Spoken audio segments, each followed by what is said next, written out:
Most people agreed that the system for funding local authorities across the UK was unfair, unpopular and ripe for reform. The tax you were charged, called the rates, was based on the value of your house and not on your ability to pay. Scottish local authorities had been required by law to carry out a re-evaluation of house values. In other words, many people, especially if they lived in a big house, were about to be faced with a big tax hike. There had been a revaluation of rating, which itself seemed to be grossly unfair, and the government was under intense pressure, and particularly the Scottish office was under intense pressure from within Scotland to do something about it. The Tories had the solution, a flat rate tax. Everyone would pay the same. They called it the community charge. Everyone else called it the poll tax. Margaret Thatcher was captivated by the story of the wee Scots wifey, the widow living at home in a big house, who was going to be hit by the revaluation and was going to be paying disproportionately more. And Margaret Thatcher thought of this sort of, Sunday Post reading lady in Crieff and thought how unfair it should be that she should have worked hard all her life and now be hit by this particular tax. The poll tax seems to be fairer to me, and it's certainly something that the Scottish Party are asking me to do in order to resolve this problem. Fair enough. This is a Scottish solution to a Scottish problem. A sign, actually, that I'm taking seriously the need to be sensitive. And so for reasons that are, if you're prepared, to be fair to her, entirely understandable, she and the Scottish Conservative Party made a catastrophic political mistake. The coincidence of that rates re-evaluation was the reason that the poll tax came to Scotland a year early. The Scottish Tory leadership had pressed for it to be brought. They thought it would be popular, a vote winner. But Scotland, already nursing a powerful grievance, didn't see it that way. For the poll tax, a year early, played straight into Scotland's now well-entrenched sense of its own victimhood. What was so nauseating and appalling and just insulting about the poll tax was that the Thatcher government decided to introduce it in Scotland first. They were using the people of Scotland as guinea pigs, and it was almost as if the Tory Secretary of State for Scotland had offered Scotland on a plate. Guinea pigs.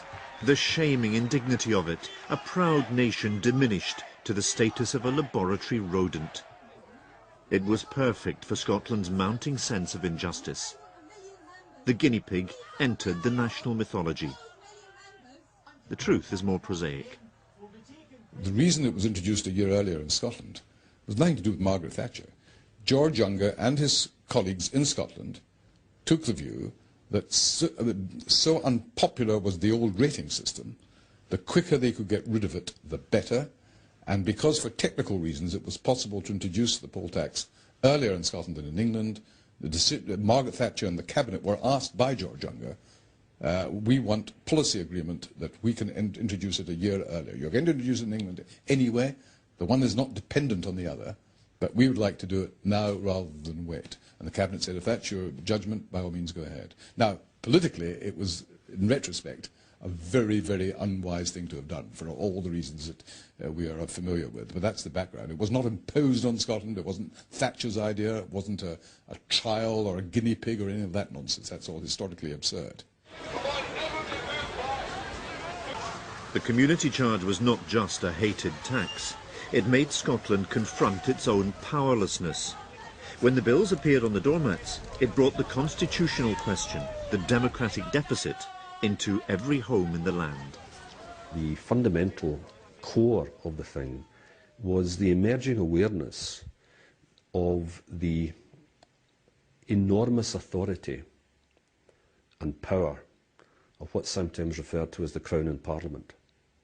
That is the fact that a majority in Westminster, if such existed, and especially a substantial majority, could in fact drive policies which may be unpopular in very many sections of society, and really could suggest the emergence of a kind of electoral dictatorship, because the kind of interventionism which was happening for Westminster by that time, by the late 80s, early 1990s, had never really occurred within the Union state since the immediate aftermath of the Jacobite rebellion of the 1750s. It's to do with this cry which first went up, I think, in about 1981, about she hasn't got a mandate. You know. Most people in Scotland didn't vote for her. At first, this didn't seem to be an important remark. Gradually, it did seem to be an important remark. And people began to say, yes, but Scotland is a political unit. It's a polity. It's a nation also in a political sense, and therefore what its majority wants must count somewhere. It can't count for nothing. And we are getting a government we didn't vote for.